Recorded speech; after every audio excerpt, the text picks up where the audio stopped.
I'm your host, Josie Van Dyke, and I am sitting next to a New York Times bestseller, the hottest mom ever, Mayci Neeley, everybody. Woo! Thank you, guys. Welcome back to Weekly Trash. The last time you were here was forever ago. Literally, what was that? 3 years ago. Almost 3 years ago. That's crazy. And you have a completely different life. Like, So not different. really. Like, you still live in the same house. Yeah. Like, you're still chill, but you're so famous. Oh my gosh, not You're even. so famous. And we always joke how the title of your last podcast episode was You Should Write a Book. Yeah. And then you did. You Isn't wrote a that book. crazy? And it's a New York Times bestseller. Insane. You should be so know. proud of yourself. I am. I was just telling you how I'm almost finished with it. Yes. And you were like, is it still interesting because you like know what happened? Yeah. And I was saying it was. And I want to talk a lot about the book. But obviously, I want to talk about the show too. Mm-hmm. But before we get there, I do want to say there were a lot of parts of the book that I was like, oh my gosh, I didn't know that actually. Really? Like, I didn't know the bleeding story. Oh my gosh, yeah. Like when you were bleeding, when Yes. you guys were having sex, I didn't know Yes. that. I also didn't know that your bishop was the worst. Yes. So there were parts that I didn't know that I was like, Yeah. okay, this is really intriguing. I also didn't realize how much your parents wanted to keep it a secret, your pregnancy. Like I knew that that wasn't something they were really proud of. Yeah. But I didn't know the extent of like, no, we like don't want you to tell people. Yeah. So I'm loving it. I'm like, I Yes. have like an hour left on audiobook because Okay. I don't read. Yeah. I get it. I was listening to an audiobook on the way over. But it's so fun because it's your voice. yeah. So I feel like I'm just in the room with you, just chatting. I know. It's actually interesting though listening to it back because I listened to it back. Yeah. And I don't want to say I was disappointed in myself, but like What? a little bit. Wait, And why? This is why. It's because like I had to record that. I think I was 3 weeks postpartum, Yes. maybe 2.5. And I had to record it because of the deadline when the book was Yeah. coming out. And so I feel like I just felt like I was like a little bit monotone.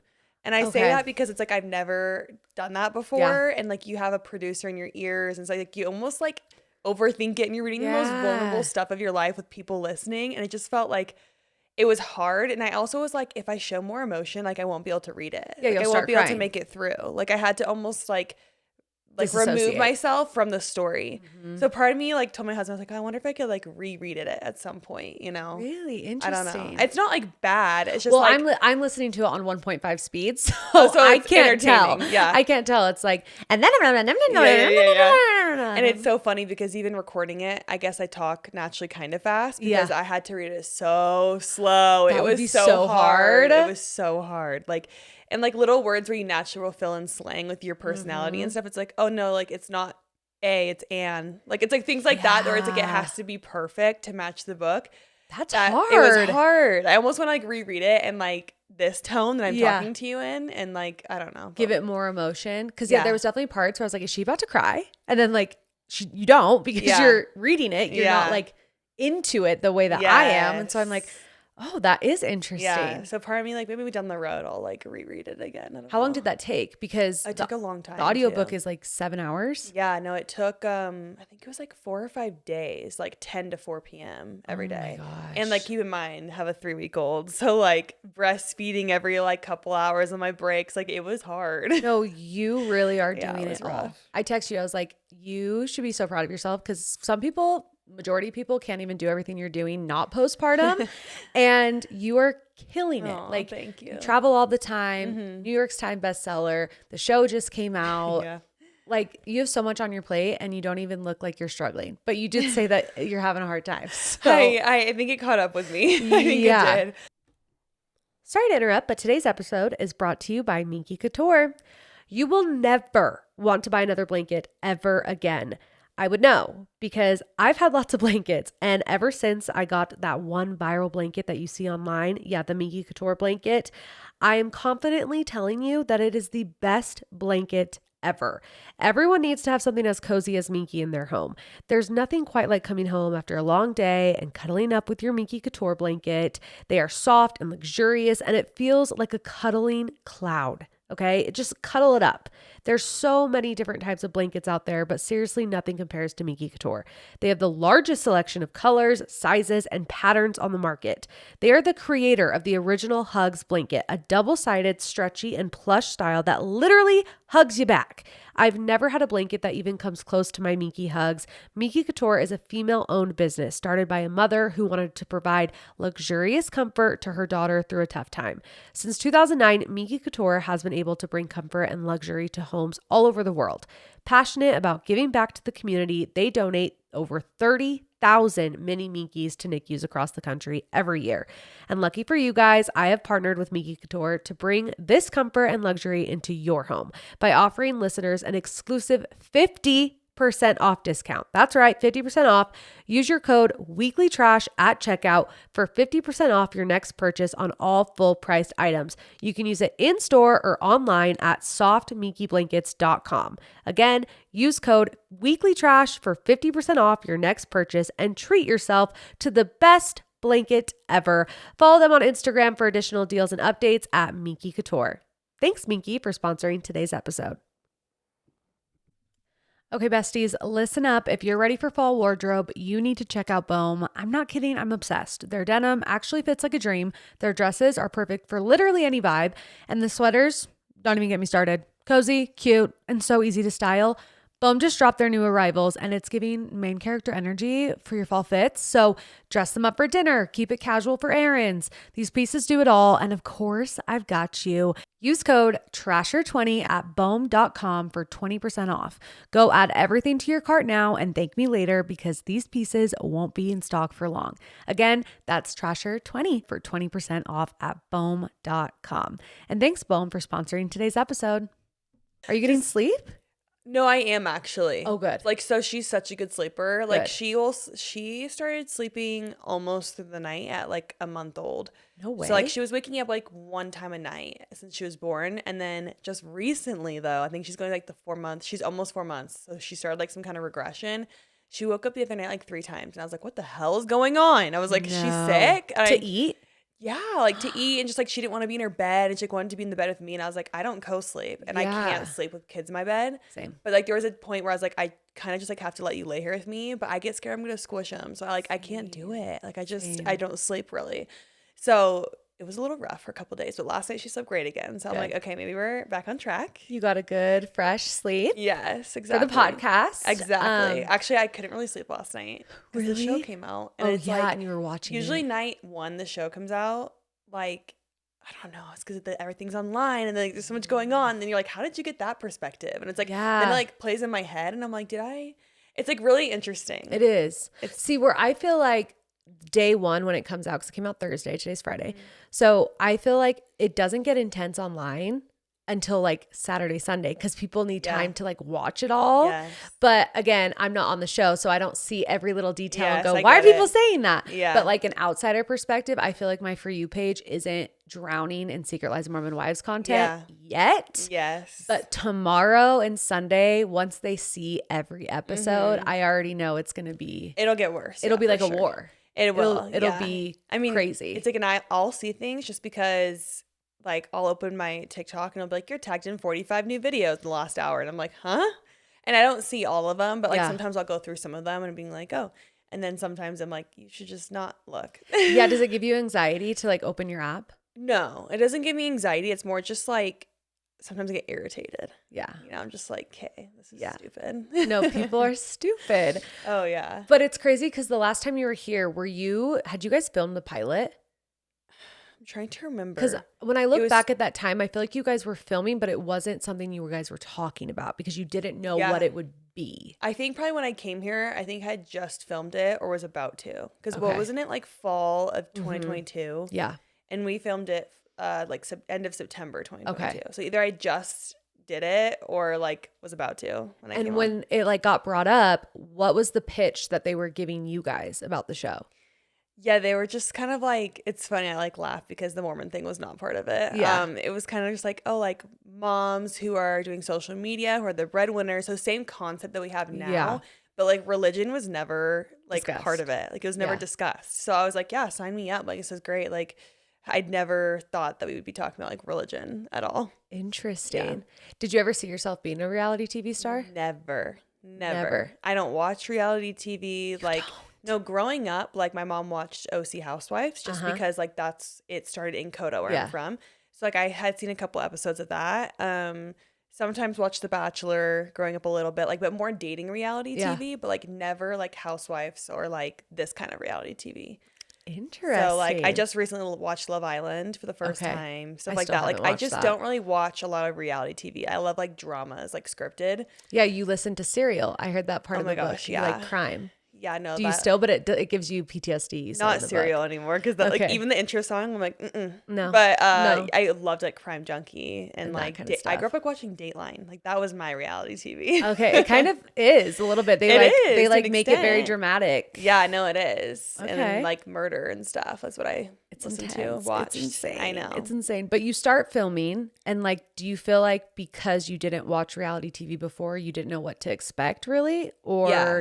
like how was that first season? Because first season compared to now, I'm sure a lot of things have changed. Mm-hmm. Yeah, no, I didn't know what to expect. I think season 1, I had no idea like how it worked, how it ran.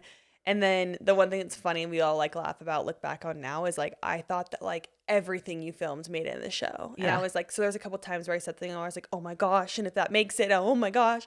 But it wasn't even bad. It was more just like me saying something about Yeah. someone in like my family that I was like, wait, that wasn't don't want supposed to, I them to forgot I know was that on the yet. mic. And I was Yeah, like, yeah. I was like, no, cut that out. I was like yelling at the mic. I was like, cut that out. Yeah. But so that, and then yeah, I think just like the timing, like how much time you spend doing it. Like, yeah, it's like a lot. Yeah, you guys film so much, and there's so little shown compared to how much Oh my gosh. you yeah. film. And it's Like, disappointing. even this sometimes. last season, like your baby shower with Michaela. cut. Like was there's so mad. there's a lot of things that get cut because they just have so much Yeah. footage to pull from. But then you watch it and you're like, so you put these 4 scenes in that are Yeah. boring and you didn't put my baby shower in? Like Yeah. that was iconic. Oh, I get like so frustrated watching Oh, it I'm back. sure. I'm sure. When it comes to season 1, season 2, and season 3, what do you think has changed the most out of the group? Is it your guys' confidence in filming? Is it the drama? Like, would season 1 Mayci be like, oh, season 3 Mayci is a little different? I think I'm just like even more chill to an extent. Like Okay. you could say otherwise because I'm getting nailed about the Layla, Layla birthday party? situation, which is it's annoying. There's a lot of context taken out of there, but whatever. But I think I would be shocked just at like how comfortable you get. And Yeah. then also like I just don't care. Like a lot of times I show up to film, no makeup, whatever. I think season 1 I was like, oh my gosh, and I like have to make sure I'm tan and then this and that. And Yeah. I'm like, I don't care. You're I'm like, too whatever. tired. Like I think it's maybe because I've been pregnant the last 2 seasons Yeah. pretty much. Yeah. I was doing IVF in the previous one and I was like pregnant for half of that, but just not really showing. And then big pregnant the last season. So I think, and now I'm postpartum. So I'm like, I really just don't have the energy to like care what I look like 24/7. Yeah. Maybe I should care more. Like, No, but- I love that. I love that you're so confident. Like, Oh, you're one of the most confident people ever. And I was wondering, when you're pregnant, does your confidence fade at all? Surprisingly, no. I love that. And I say that mainly because I was worried about that happening and like being pregnant on a TV show. Because Yeah. it's like, it's vulnerable and like you have people Very. looking at you. Like, I think sometimes it, like yesterday I was watching it a little bit. I'm like, sometimes it's hard to watch certain scenes because I'm like, ooh, my face is like so puffy. Like, oh, but like other than that, like not really. And I think too, like knowing I was going to be pregnant on the next season, I hired a stylist too. Cause I was like, well, I don't have any clothes. Like Yeah. I needed to have someone, if I can have someone help with that aspect where I'm not like, oh my gosh, I look so frumpy. I don't Yeah. know. Like hopefully that will help and I'll like have more confidence. And I think I did because I think this is the first pregnancy where I embraced like letting the belly show and being confident with that. In the past, it was kind of like maybe just even growing up, it was like, oh, you don't show like your belly. Like it was Yeah. just kind of like a weird thing. And now I'm like, why is it weird? Belly. It's a belly and I think it's cute. And so I think I just started embracing that and like doing, and I felt great. So I think love most that. of it I felt really good. I think maybe just the last 2 weeks when you're like huge, where I was like, I'm done.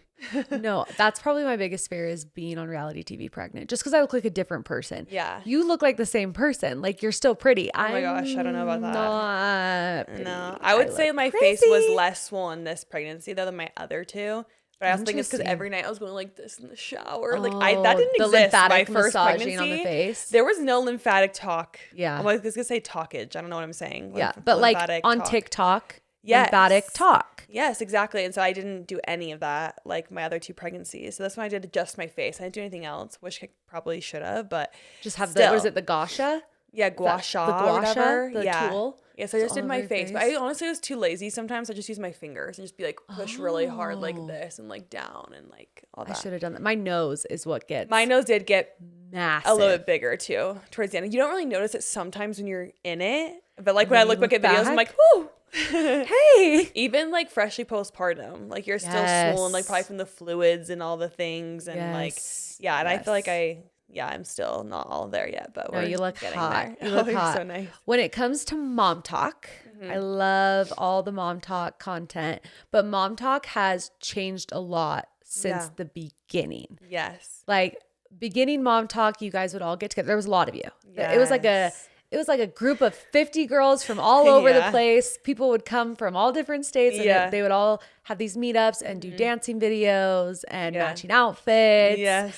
And then you guys started filming Mom Talk on it. Well, no, then there was the swinging scandal. Yes. Mom Talk kind of got divided. It was like Team Taylor, Team Not Taylor. Yeah. And then you guys start filming. Mom Talk gets even smaller, more intimate. And then now Mom Talk is what it is, which is you guys. Yes. What's been your favorite Mom Talk era?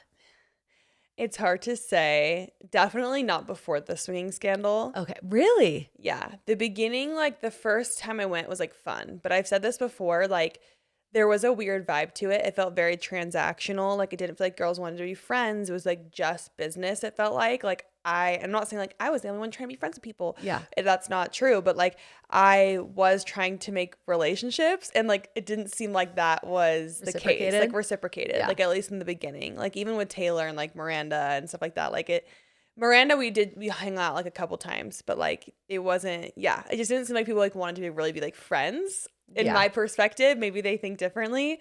And then the scandal happened, and I think that's when it changed. And like, so I would say after the scandal, before the show was kind of my favorite era for a minute. Okay. Mainly because like we did so many girls' nights and like stuff together. And like I always say, this is probably my favorite TikTok I ever made was The car wash. The car wash. Taylor came to knew my it. house and she like, we all heard her out. We're all hanging out. We're like, wait, should we just like go make some TikToks? And like we made that TikTok and it's like still like one of my most favorite nights because well, first of all, my hood is still dented. I've said this before. The hood of my car has dents all over it from that TikTok. No way. Yeah, we couldn't get him out. My husband was like, what the hell did you do? Because we're like sliding around the car. We were being like, sexy. Yeah, we need to like insert the TikTok in here somewhere for people to see it who aren't OGs and they don't know what we're talking about. It was so fun. Like that, like just because I felt like a teenager again. Yeah. And it just felt like fun. I was like, wow, this is like a great time.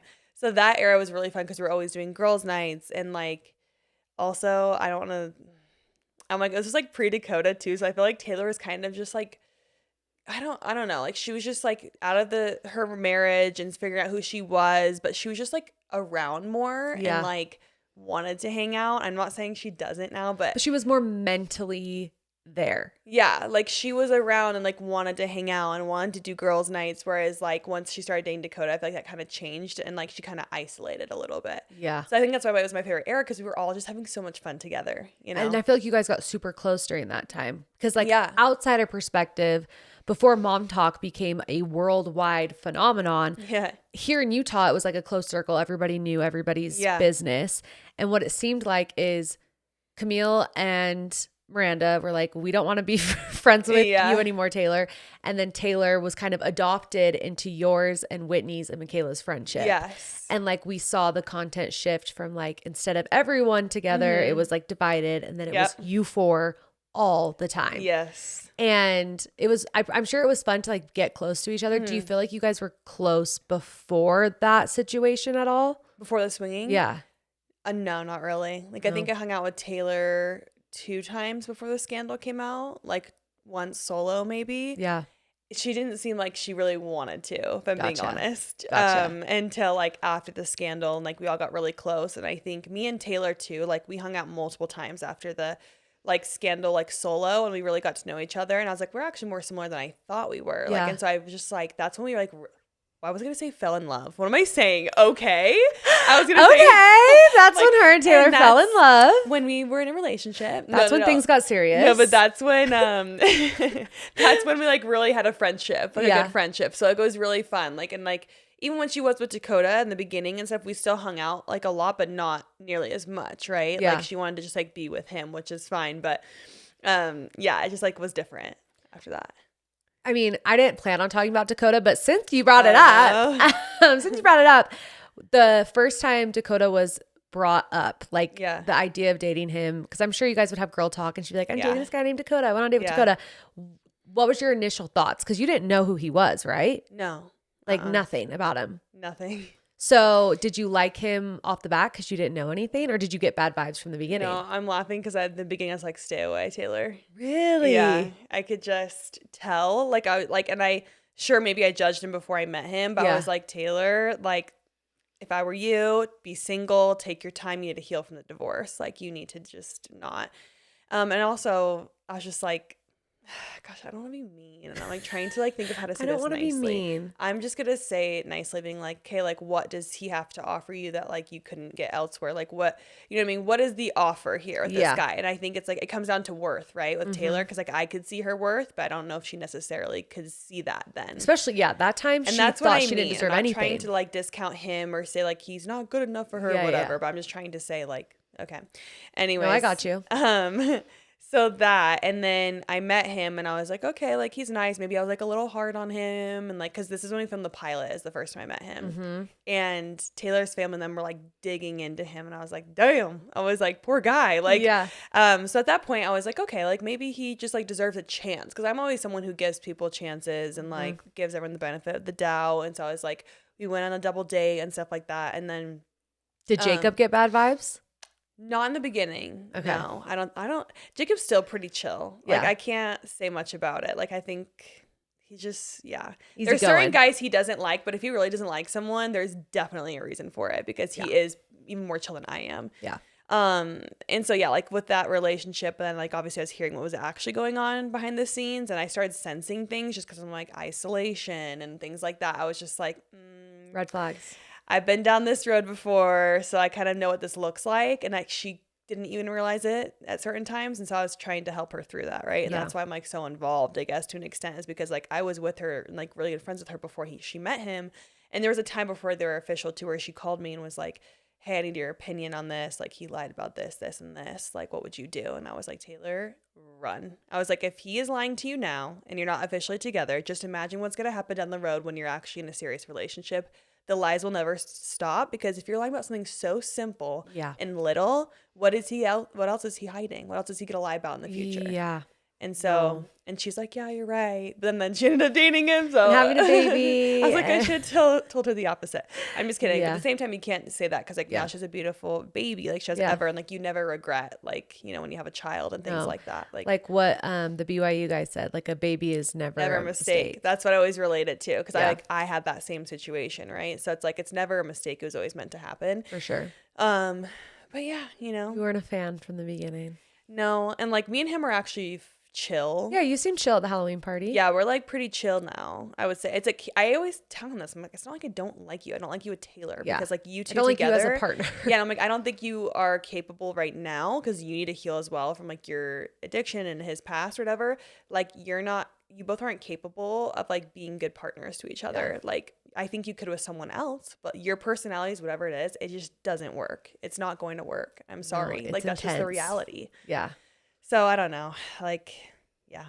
You're just kind of like, you're very level-headed in like the group. You're kind of like the mediator. And you were saying, because I messaged you and I was like, because I got to watch the season a little early. And I was like, wait, you got so much screen time. You look so good. And you were like, yeah, I didn't get much of a storyline though. Like I didn't have much of my own things to talk about. And I was like, that's the dream. Like you get to watch everybody else do crazy stuff. And then you just get to be the mediator and Switzerland and like be the good guy. Yeah. But what was the storyline that you were hoping would have made the cut that didn't?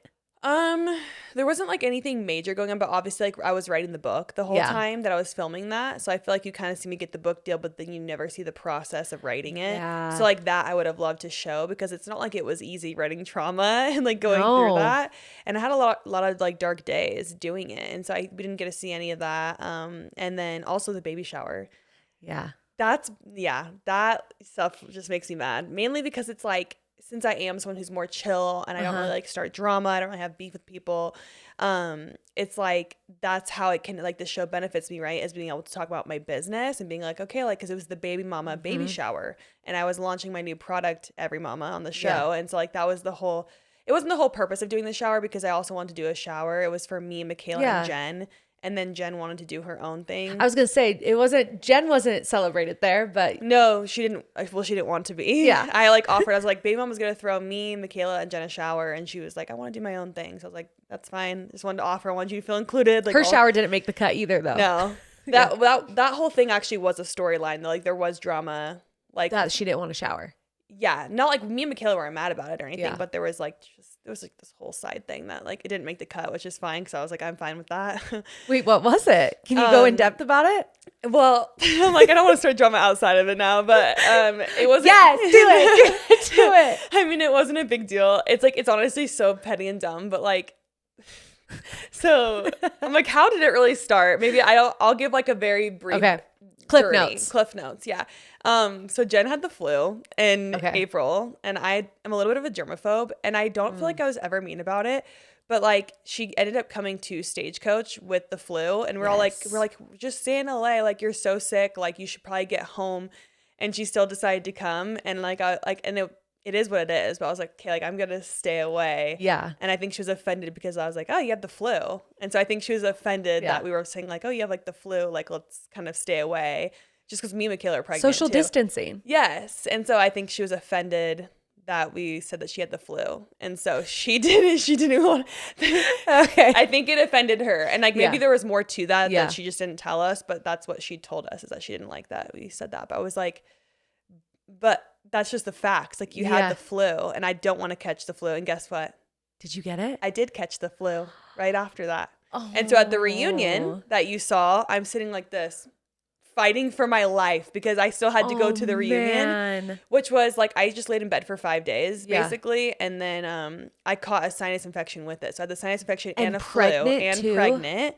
Yeah. And so I was like ill. And so, it sucked for me. So I did end up catching the flu. So I guess there's a reason why I was being weird about it. That sucks. So that sucked. So that kind of started like a little bit of drama behind the scenes and whatever. But that's why she didn't want to do a baby shower with you guys. To my knowledge, there could have been more. She may have just wanted her own thing. Yeah. But she definitely brought that up as part of it. So I was like, okay. You're like, okay. Like, I'm sorry. But I would tell anyone in our cast, like, ew, you're sick. Like, stay away. Like, Jessie and them knows. Like, Jessie used to like come to film like after she threw up, and I'd be like, don't touch me. Yeah. You guys said something that in the season where you're like, if Jessie doesn't show up, you know something is wrong, which is true. Jessie is a workaholic. She's so professional. If she says she's going to be somewhere, she is there. She will. She doesn't bail. No. Jessie is she is a superhero. She's one of a kind. I don't know how she has the energy or like I don't get it either. The mind power, the brain power to like function when she has a million things going on at once. She's literally crazy. It's incredible. I call her Buddy the Elf because she just like eats candy all day too.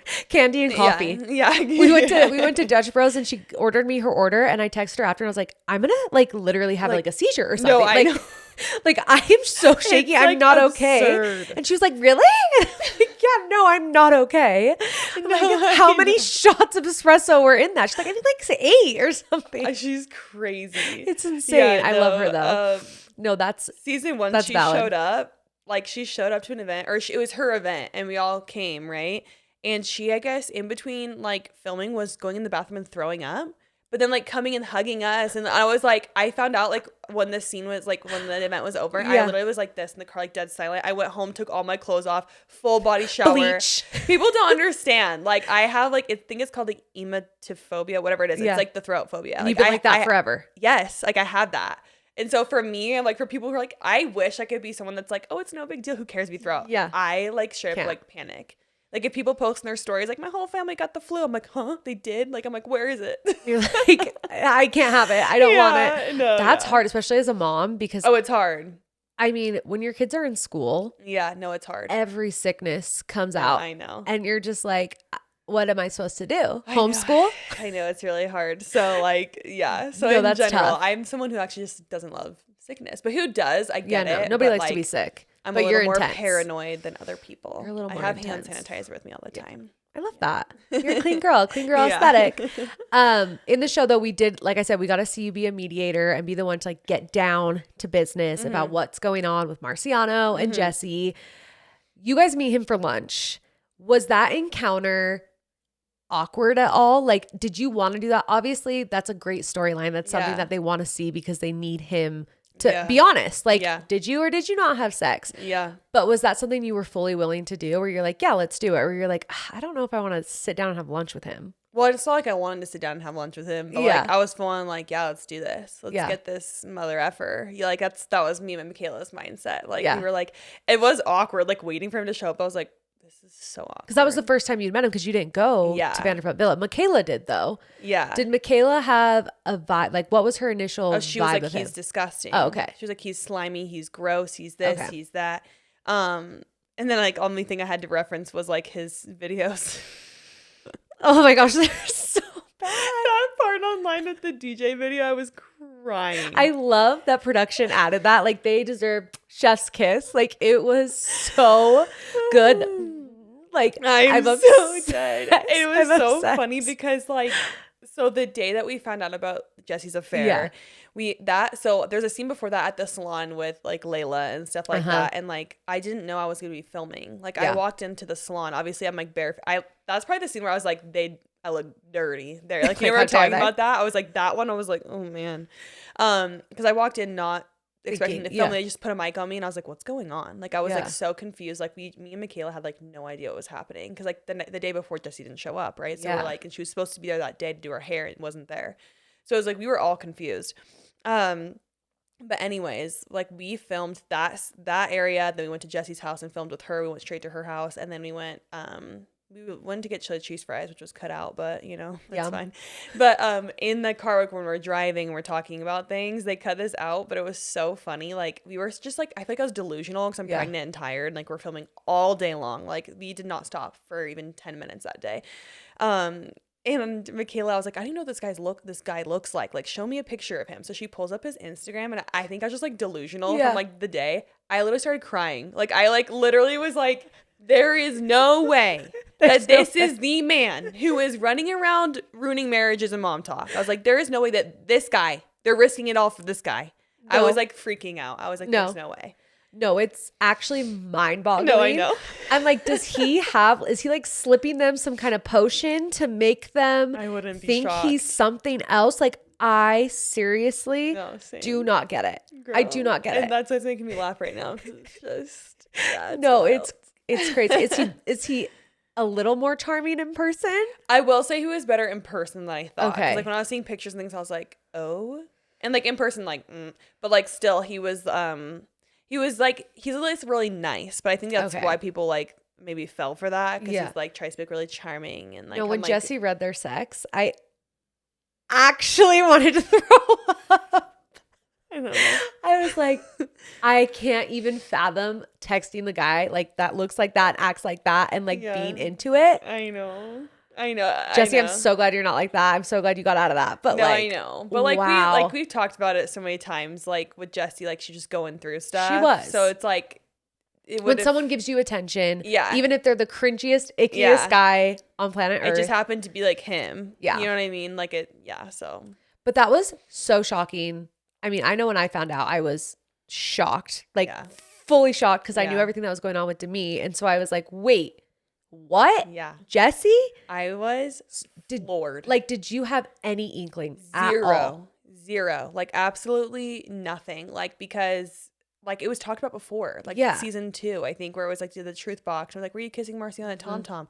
And she, like, her explanation, I was like, oh, yeah, like, no. You would never. And I guess they didn't kiss at Tom Tom, so technically it wasn't a lie. Yeah. But, like, I just, like, when she told us that she had an affair, like, in my head, like, when she was telling us in that scene, I was like, I assumed like this was like a 6-month to a year long thing. It's probably some like rich businessman in Utah. Like that was my mindset. Yeah. And then when she said Marciana, I was like, there is, because I heard of him, but I didn't like know him. And I was like, there is no freaking way. Like that's what shocked me more than like the affair, I would say, was that it was him. Yeah. But still shocking, because it felt very out of character for Jesse. But once we heard more about like the situation, what was going on, I was like, it made more sense. I was really happy that they gave Jesse the opportunity to like really share that side of it and like be honest and vulnerable about that. And like it did help people see that, because Jesse is like a robot. Like she is like go, work. And you don't really see like the emotional side. So that was like good to see. And I guess like as her friend who sees her all the time, like was that the first time you saw that side of Jesse? Yes. Like I've seen her tear up a couple times, but like that was the first time the whole season where it's like she was very emotional, which is understandable. Yeah. But it was interesting because I'd never seen that side of her because she like Yeah, doesn't even same. cry and she's like not very emotional. It's just like, yeah, it's like go, go, go. And so like All when the she time. let us into her house that day, like before she told us about the affair, I was like, something's wrong here. Like just like seeing her face and like how she was already emotional before she started talking, I was like, what the heck is going on? So like I was shocked. Like that's not what I was expecting at all though. Like I did not think that's, what was going on. Nobody did. Yeah. Do you think, and like maybe you can't answer this, do you think that Demi's the reason why Marciano talked about it? It's hard to say. There was like so much that was going on. Like there's so much that was going on that we filmed that like obviously what didn't make it to where like my brain now is like, wait, like trying to go back in time. Like, did I? I don't even know. Like I definitely think there's probably an influence there. Yeah. From like what I heard because it's like there were so many messages and like it was like Demi, Sheena talking to Marciano and they were all like in a group. I don't really know to the extent, but like there was definitely influence there. I don't know if like she's the sole reason why he did what he did. I think he's just kind of a slimy guy and wanted some attention. Yeah. So I don't know if that's the whole truth because I think he's, slimy. He's slimy. Yeah. So, yeah. Do we think he's completely out of Secret Lives of Mormon Wives though? Like, can we he should be. Like, can we put that to bed and like Yeah. never bring him up, never give him any more airtime ever again? Yes, I hope And just so. and just switch him out for Chase. I'm like, yeah. See, I was gonna say I would say the same thing about Chase, but here's the thing, like, Chase is icky, and I told him that when he came on, but like, he's good reality TV, and I do think Chase has a good heart. Yes. Marciano, I do think when you become a dad, it like changes you. Yes. Marciano doesn't have any kids. He's never been married. He's in his fuckboy era. He's just gross. And I will say, because I don't want to shit on Chase because like I've done that enough. Yeah. That like I probably can't say too much about it because it's good play out in the future. But like we're chill now. But like there was a time. There was a time, and I think he has that with everyone. I think everyone can say there was a time where they did not like him. Yeah, because he can just be a dick. Yeah. I think he's getting a lot better though. No, I do think so. Like, and he's so funny. I'm like, why do you have to be funny? That's why. It's because he's a very likable person. Yes. Like, he's a very likable personality. And like I hadn't really seen that until like recently. Yeah. Well, I saw it, I guess, before the swinging scandal. Yeah. And then obviously that happened. That all happened. Was like not gonna be friends. And then of course was infiltrating the friend group and I was like, amazing. But yeah, since then I can't give out way too much, but like we're chill. Chill. Yeah. I think a lot of people are chill with him now. Yeah. But people don't understand the context really as to like why I was mad in like the Layla situation. That party. I was there. Yeah. I saw I forgot. It was intense. Yeah. There was a part where I'm making this about me and like I was there. I saw it. No, I love it. You explain it. No, but it was funny because it was like Layla and them on one side, like Layla, Miranda, Chase, and then you guys were sitting on the couch. And I remember I sat at the couch with you guys. I was talking to you guys, then I went over to Layla because it's Layla's birthday. Like I'm there for Layla. I'm talking to her, and then I saw Jesse and you guys get up, and I was like, "Oh, are they leaving? Like, I'm gonna go say goodbye." And so I got up to say goodbye, and Layla was like, "Oh, are you gonna go be two-faced and go be nice to them now?" And I was like, "Wait, what? Like, what's going on?" Because I didn't know that you were a bitch to her. Yeah. I had no idea. So I was like, "Wait, is there something going on here?" And then seeing it back, I was like, "Oh yeah, like Mayci went off on her there for a minute." I will say, like, she just happened to be the person in the way to an extent. Like, there was things going on behind the scenes, and I can't break the fourth wall, but I did have boundaries set in place. I was very clear about behind the scenes that were broken that night, but also, like, there were certain things with Layla, too, that, like, scenes that weren't showed. Yeah. That, and I don't want to, start anything with her because this is a show at the end of the day. And like me and her are good. So it doesn't really matter. And I really don't care. Actually, if anything, after that event, me and her are probably on better terms than we ever have been. Like we are we're actually a lot closer as friends than we were before that happened. Good. So I think it was actually a good thing. I think sometimes you have to like have like the big explosion in the fight to then like move past it and like let all your feelings out. Yeah.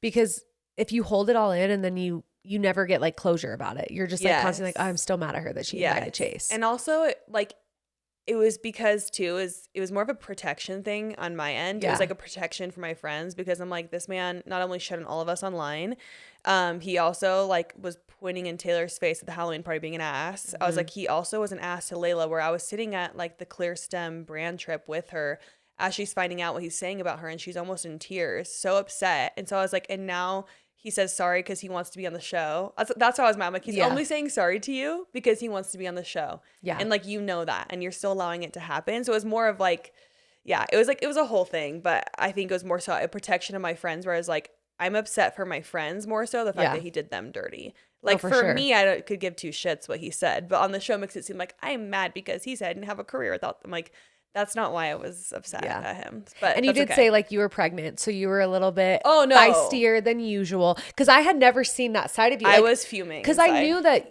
Layla was upset, but I assumed it was like something where you were just like, okay, I'm leaving. But you were like, what'd you say? You're like, fuck you? No. Oh my gosh. No. I said I'm effing pissed. Yeah, that's what you said. I know you said the F word, and I was like, wait, what? Yeah. I did not know it was that intense. Like, I was seeing red, but like, again, like, I think it's too because she knew that me and Michaela would be mad because like we asked her, like, yeah. I don't want to get into it because I don't want to have issues. No. And you guys are good. I love Layla. Good. I love you. Yeah, I love Layla. But anyway. Everyone hold hands. Yeah. Kumbaya. We're all friends. We're all friends. Everyone loves each other. Yeah, and it's completely fine. Like, we're over it. But now I'm getting called a mean girl for it, so I'm like, cool. I'm so chill. And like the one time I'm like upset, it's like, you're mean. I'm like, okay, cool, whatever. No, you were pregnant, sassy, and upset, and you had your reasons. Yeah. And some people just will never know them, and that's fine. And that's okay. That's how reality TV works. Yeah, I just think it's funny because I like wake up to DMs even this morning being like, you're the real mean girl, and like, but then it's like them saying that, but then saying, and by the way, like, you're this, like calling me names, and I'm like, that's I'm mean. The mean one. No, people are nuts. No, the hypocrisy is crazy. Like, it's crazy. And I know that you've like said it before, like you don't read the negative things, you don't want the negative energy. No. But obviously your job is being a content creator, being an influencer, being a mom talk girl. Mm-hmm. Like, you're on TikTok. Yeah. You can't avoid seeing certain things. Yep. How do you try to stay positive and like not let those things get to you? Yeah. And maybe even subconsciously make you change a little bit of who you are on the screen because you want to make outsiders happy. Yeah. I mean, that's definitely tricky because then you second guess yourself and it's like, oh, like, then I'm like, no, I'm not a mean girl. Like, maybe before I had a child, there's probably moments where I had a glimpse of it. Like when I was going through my abusive relationship, I can probably confidently say I wasn't always a nice person because I was projecting a lot. Yeah. And I'm self-aware to know that. But like, I'm like, I know that I'm not a mean girl. Like, I'm not a mean girl. So like for me, it's like, sure, you can say that and you can judge that off of like a moment that I had for 30 seconds on a screen, and you can take that and run with that.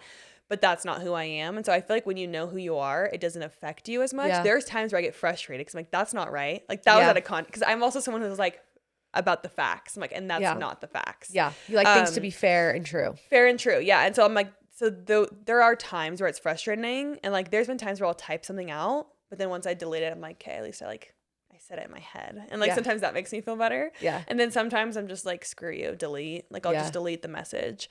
No, I actually don't even block that many people. I probably should start blocking people. Yeah, protect your peace. Yeah. Me and Aspen talked about this because she's like, oh, I block everyone. And I'm like, oh, I like the algorithm to push things out. So I'm like, I'm not blocking them. They can comment crazy things. Oh my gosh. But then there's some things where I'm like, oh wait, you know what? I should protect my peace and I should just block because Aspen's the queen of blocking. No, it's true. And I think in my head, even with this season 2, because I'm actually getting more flack than I have in the past because I'm getting that mean girl allegation. Because that one scene. Yeah, exactly. Yeah. I think even more so in my head, I'm like, you have to remember that everyone's entitled to an opinion and not everyone's going to like you, and that's okay. Yeah. Like, so I'm like, and also if you're commenting those things, I probably wouldn't like you then. Yeah. Like, you're probably not a nice person. Well, and I can guarantee, like, I would put my life on the line that if any of these people saw you in person, they would ask for a picture 100%. And they would say, you're my favorite on the show. I love you. That's what's so funny. Because I see it firsthand. Like, I see it happening to you guys. And I'm like, so do you tell them all that they are your favorite? Yeah, right. Because you tell every single person that they are your favorite on the show. Yeah. It's like they like freeze and like they don't know how to react to like seeing you in real life. And so they're just like, oh my gosh, I love you. And then it's like, were you talking shit online? Yeah. Do you actually like me? Do you actually? You just want the clout. They just want the clout. Yeah. No. Majority of the people saying hate would kiss your ass in public. That's probably true. I And really I'm also believe someone it. that's like, say it with your chest. Like if you're gonna say it to me in person. Then say it to Yeah. my face. Say Don't it hide, to say don't it to hide you with a behind your real phone. profile. And it's always one of those things where if they do use their real profile, if I were to post that on my story and people start going at them and they start dealing with hate, I bet they'll come back like, I'm so sorry, please delete it, please delete it. Or then That's what you're the mean happens. girl for using Yeah. your platform to Yeah. expose them for being Yeah. assholes. Sometimes it's interesting because it's like if I'm Makes no exposing myself sense. on a show and I look mean, then Yeah. maybe you should be exposed online if you're being mean. I feel like it's only fair. No, Yeah. we had, I was at an event and Maddie Murphy, Bad Broadcast, was there. And we were talking about this dynamic where people think that because you show yourself online, they have the right to be mean to you. Yeah. It's the same slang as being like, well, she wore a short skirt. Yeah. What did she expect? Yeah, exactly. When It's she not gets sexually warranted. assaulted. It's like, Yeah. it doesn't matter that you're showing yourself online. Yeah. You shouldn't be able to treat someone like that. Yeah. You can have an opinion and you can like give your thoughts, but to be a Yes. straight up asshole, Yeah, not okay. not okay. Yeah, and I'm like, and I'm okay with it, but like, Yeah. well, no. But like, let's be honest, it's fucked up. Yeah, no, I'm like, I feel like I handle it when I'm okay Yeah. with it, but there are other people on our show too who Yeah. don't, and so I Yeah. think that's where I get frustrated with it, is because it's like you have to have thick skin. So I feel more for like the other people who maybe don't, and Yeah. it really affects them, and that's like not okay to me. Like it That's really not. affects my friends, and that's where it hurts me. So like I feel like I'm more so come from a place of protection. Like it's Yeah. not okay to like bully people. Even with the Demi situation, like I'm like the hate that she get, like I get like people are upset and this and that, but that is like not okay. No. To bully someone like that. Like it's not okay. How are you with Demi right now? We're fine. Like we don't have like a close friendship or anything, but like she never did anything to me, right? Like we don't have any personal beef, but like obviously I saw things play out with Jesse, and like that's not like qualities in someone that I want to be like friends with. Yeah. Like I'm still fine to be friendly, friends, whatever, but and I'm also someone who's pretty chill, right? But yeah, just seeing that play out was not Your good. favorite. Not my favorite. So Yeah. again, it's like, am I, trying to pursue a friendship right now? No, but like I'm not. I still care for her. Like I still wish her the best. I hope the best for her and like her career and all those things, because it's hard to be in that position, like where your people are so mean, and I can only imagine like the messages she's getting, and that like hurts my heart for her, because like I do care about her and like mental health and stuff like that, and like we were like good friends and stuff, and like she's very funny She's at a times, human. and like she's a human, like and so I feel for her for sure, but like were her behaviors okay? No, absolutely not. Like I'm not condoning that whatsoever. Obviously, like me and Jessie are very close, and she has very strong feelings on that. And as she should, she has a completely different experience than you do. Exactly. And so for me, I just wish her the best. I hope that she's okay mentally with everything going on, because it's not easy being in that seat when people are attacking you. Like It's not. I'm like, so that's why I feel like I can't complain when I'm getting messages, because I'm like, I'm getting nothing compared to like other people, Yeah. I feel like every season, like you really don't get anything crazy. This is like the first season where I feel like people are actually being like, oh, there's something I want to say that's negative. Yeah. But and I also feel like because you and Michaela are like the closest, like you guys kind of have each other to lean on when maybe things online are making you feel shitty or not. But being like the long lasting duo on the show, do you feel pressure? Like, do you almost feel like it's a ticking time bomb? Like, when is it gonna be us? Like, no, not at all, No? actually. Like, I feel like if that were to happen, that I would be more shocked than anything. Really? Just because we were friends before Mom Talk started. So it's like that, we have that history. And then also, like, I think, like, we don't really fight. Like, I don't Really? know. Like, I don't think we've ever really fought. Yeah. We'll, like, say comments to each other. I'm like, whatever. Like, Little we'll, like, snarky. little Like snarky. sisters. Oh, like sisters. Yeah. Yeah. We'll say, like, comments to each other every once in a while, like, when we're annoyed with each other. But, Of course. But, like, for the most part, like, no. And so I think if we were to fight, it probably would be on camera, because it's like those moments where you're almost overstimulated. There's people following you around. You're mic'd up. Like, people are, like, chirping. I feel like if we were to fight, it would happen on camera, and actually probably not off camera, just because we're in a low stress environment off camera. So it's like, what would we have to fight about? Yeah. And they're like, in the past, like, there has been a couple of things that maybe like bugged me, not with her specifically. And I can think of 2 moments like over the last 5 years where I was like, hey, just so you know, like, this kind of bugged me a little bit, and I'm letting you know because I don't want to have any like feelings or issues any type of way, right? She's done the same with me. with like the Whitney situation in the past, and like I felt left out. It's like we've like the things that we have had like very small issues with each other, like we've talked about it and talked it out, because like obviously we never want to have those issues. Yeah. And how friendships get broken is a lack of communication. It's how every relationship Yeah. gets broken. Yeah, and you don't want to have resentment towards someone. So like when I have felt like, oh, that was kind of like annoying, like that this happened, I'll be like, hey. And like usually 99% of the time, like it's not their intention, right? So it's like if you talk about it, you hear what they're feeling, it's like, oh, that makes sense. Okay, cool, we're good. True. You know, so No, I recommend. It's nice that you guys have each other on the show. And I feel bad. I feel like now like Layla and Miranda have like they're like their duo. But like Jesse and Demi, like they were each other's duo. And now that's like no more. And so that would be hard to be on the show and not have like your butt buddy. Yeah, like, well, Jesse's always with us too, though. Yes. Like Jesse, like if me and Michaela are gonna hang out too, like the other night we went to like SLOMW in the movies, and I was like, let's invite Jessie too, like to come with us. Like she was busy, but like we always include her too. Like so I feel like it's like me and Michaela hang out alone, obviously, but like if we're going to meet up, we usually are like, hey Jessie, like you want to come, you know, like so I feel like we include her. We're a throuple. I love thruples. I love people who are in thruples. I love it. Okay, I want to talk about the name of the show, because when the first came out, you had said like I didn't get a say in this, and like we were saying in the beginning, religion wasn't a topic. Like that's not something we talk about. And now with the show being so popular, that I don't see the name changing anytime soon. Like that is the name. Yeah. Do you still think the name fits the show? And would you change the name if you could to something else? And if so, what would it be? I wouldn't change it now because it's a brand. It's successful. Yeah. Like if you know business, you know, once that name is big and everyone likes it, you can't change it.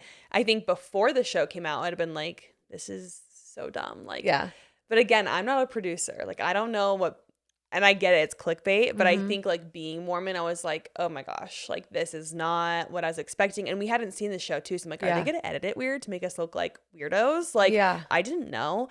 And so I think before it came out, I was freaking out. Right. And then like once it came out and everyone loved it, whatever, I was like, I guess it like makes sense. Like they know what they're doing. And like I saw the editing. So I was like, okay. Like, so then I was fine with it. If the editing was different, then like maybe I would say something different. But also like it kind of makes sense. Like, with what's happened like in the last 3 seasons, there's apparently always going to be a secret life going on behind the scenes, and you kind of find out about it. So it kind of makes sense. Even now. if they're not Mormon wives? Yeah, I guess so. Yeah, I don't know. What would you name it if you could name it something else? I know all of us before the show came out, we loved the idea of the name like Happy Valley, because people call like Utah County Happy Valley. Yes. So we all liked that. And like we all had like a list. I had to try to find it because I don't remember. That was the only one that I remember us being like, we love that name. Did they give you guys any say? No. 0. Like, of course, they're like, if you have name ideas, like send them through. But like, we don't have any like control. And so that's what's funny is like people are like, this. And I'm like, people like think that we are the ones like producing the show and filming it or something. I wish. I'm like, do you think that we have that much control? We're not Kris Jenner. Yeah, I'm like, we have 0 control. Like that's what's crazy. Yeah. With the show being like Secret Lives of Mormon Wives, has the show affected your faith at all? Like yes and no. I would say no because like I'm always someone who's really steady. Like I'm never too uppity or down, kind of right in the middle.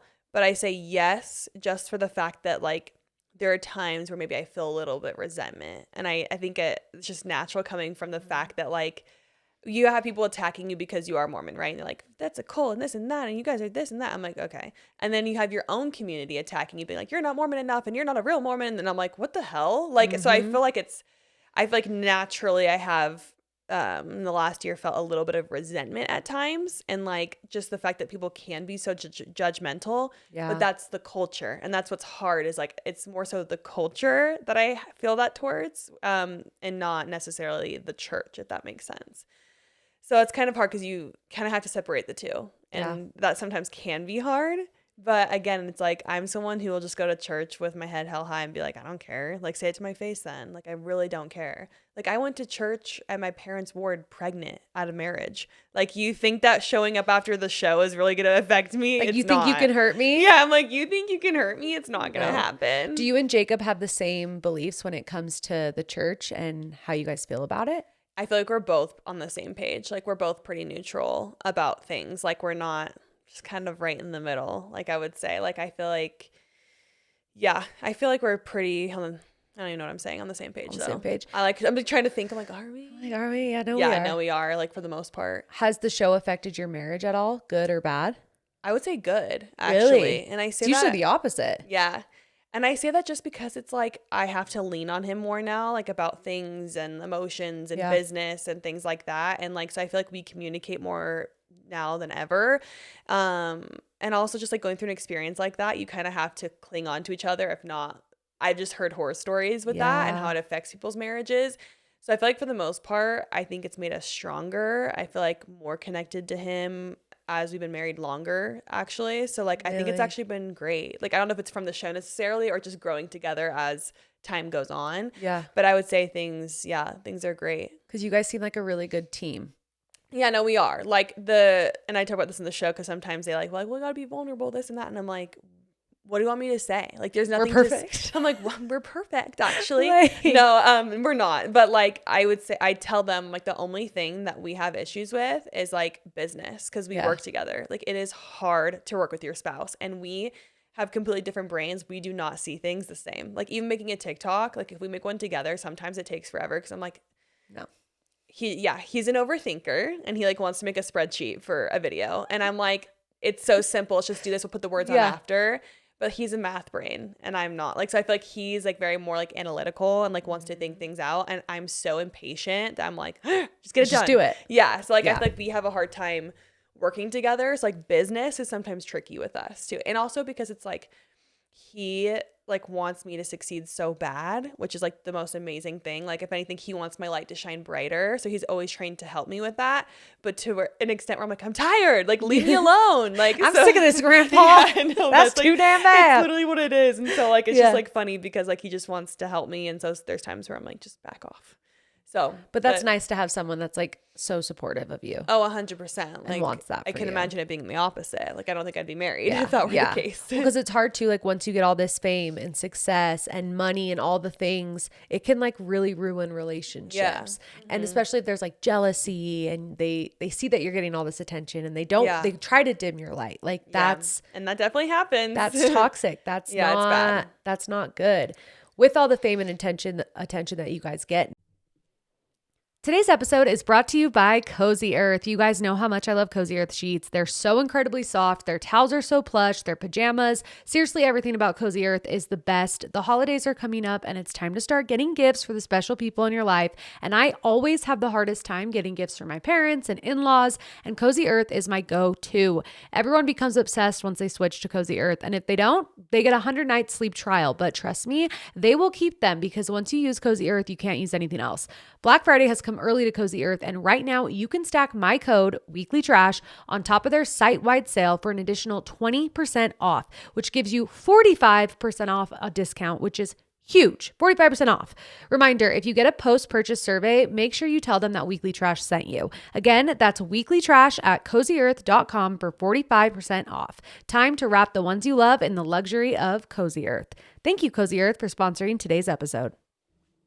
Today's episode is also brought to you by Betty's. Okay, mamas, listen up because I have a life hack for you. Are you tired of fighting your kids to make their beds?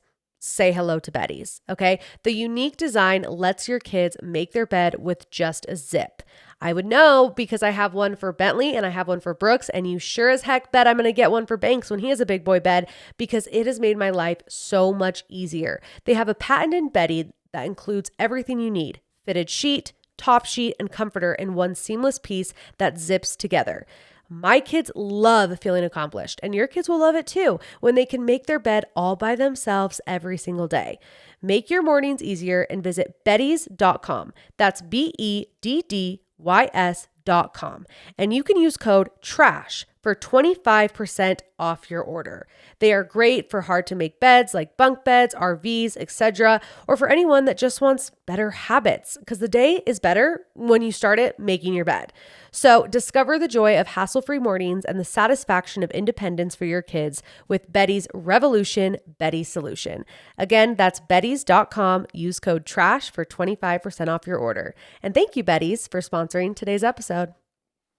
You can't really go anywhere now without people really recognizing you and looking at you. Like, when was the last time you went to the grocery store?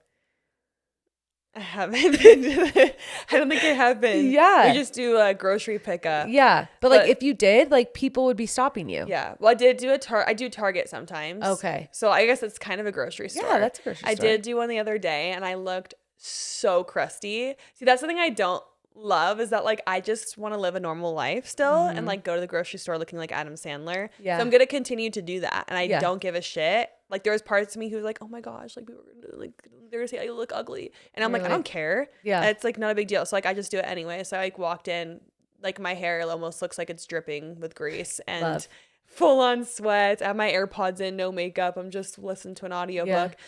And then I have people, like coming up to me and I'm like, damn, they recognize me like this.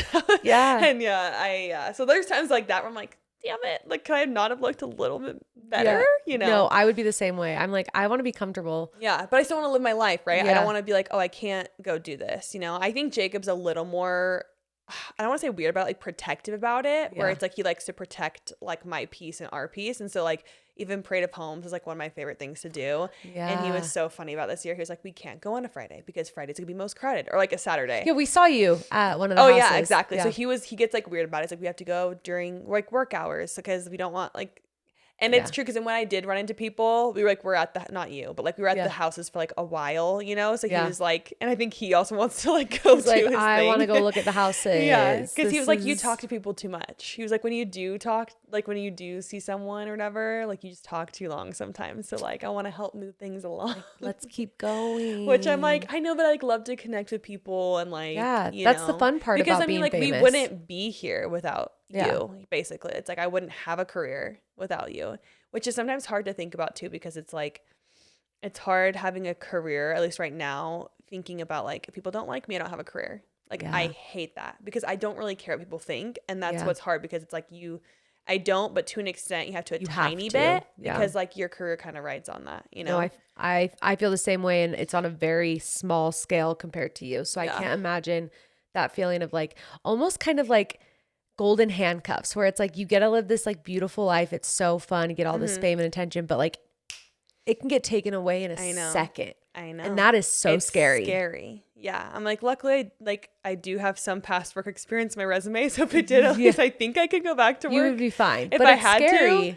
But it's still scary. Yeah. It's like it scary. definitely is. It's like, it's an interesting concept for sure. Well, but now you have the book, so you can just be a full-time author. You can just be writing books all the time. Yes. I want to talk about the book, though, because you've wanted to write a book for a long time. Yes. Like we said, when you last came on, I was like, you should write a book. And you're like, I want to. I'm thinking about it. I have it all written down somewhere. Yeah. So how did the book deal come to be? Did someone reach out to you? Did you reach out to someone? How did it all happen? Yes. So when I got my manager, I think it was back in 2021, I told her the first day I met with her, I'm like, my goal is to write a book. Like, that's what I want to happen, like, in my career. Yeah. So she's known that for the last, like, 4 years or whatever. And then the show came out, right? And so like it came out, and then my manager is like, I had this book agent who's really interested in working with you, and she's with CAA, so obviously like a very good reputable book agent. And so I was like, sure. I met with her, loved her. She was like pregnant, about to be a mom, so she like relates and stuff, and I love like just working with like women, obviously.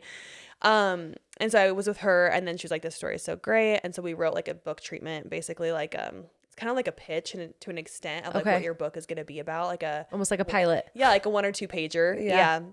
We wrote that and then sent it to publishing companies, and then like right away I had meetings with like 3 or 4 publishing companies.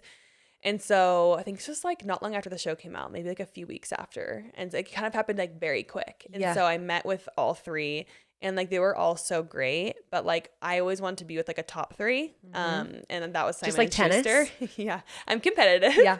And so like I already knew the publishers because I've been looking into writing a book for years. So it's like I knew like the top 3. You knew what you wanted. Knew what I wanted. And so when Simon and Schuster was like, we want to make an offer, I was like, yes. And like there's a day where they make offers, like all 3 of them or 4 of them, I can't remember.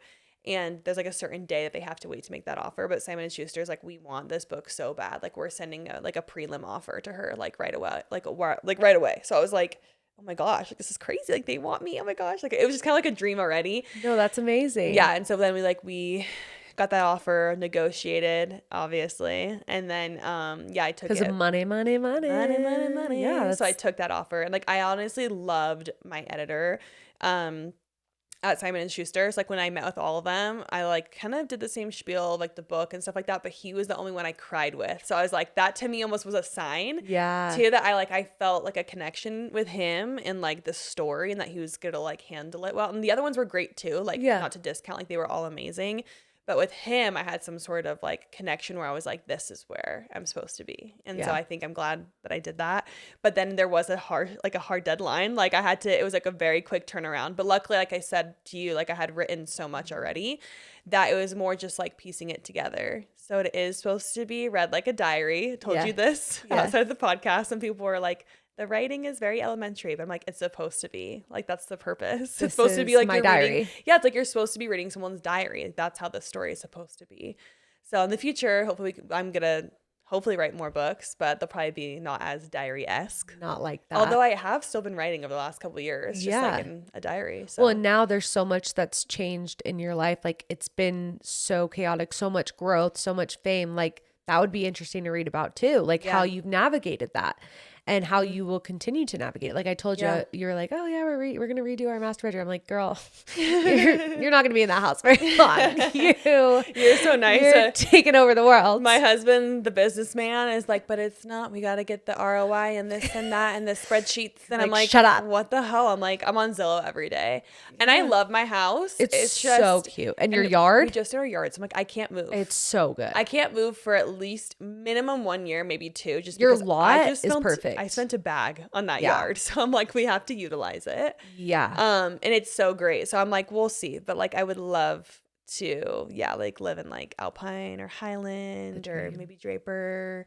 Like those are the areas that just feel, this is my thing, is I like trees, and that sounds so dumb. So many trees. But like where I live, it's like a newer development, so there isn't any trees, and I'm like, there's not enough character, and so like I want to live like in the places that have more character, and I love like Pleasant Grove too is cute. Like I love those areas. So by Jesse's house. Yeah, I'm like Jesse, I put an offer down.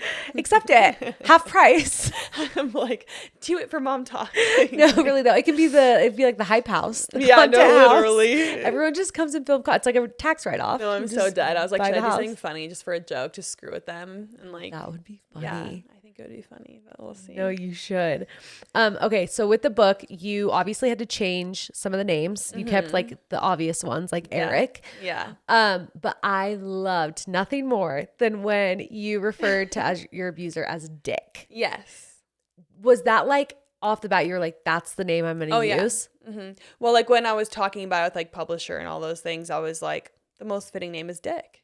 Like, let's do it. Because it's still like a name. Yeah. Like, so Richard. I was like, Dick. perfect. We'll do that. Do you think Dick's read the book? Do you think his family? I don't think he has. Like, maybe. I don't know. It's hard to say.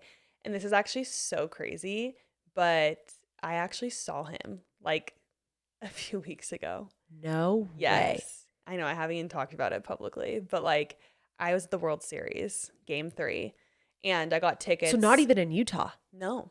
I got tickets from like for my son to go, and like my dad. Yeah. And my dad like loves baseball and all those things, and my son. And so I was like, oh, we'll go to the game, right? Within 15 minutes of being there, I'm going up these stairs as he's coming down. We literally make eye contact. And I was like, I looked away because I'm like, I'm with my dad and my son. I was like, if my dad sees this man, because my dad's read the book, we will be kicked out of Dodger Stadium tonight. Like he will be in a jail cell. So I was like, I just didn't draw any attention to it. Just looked away.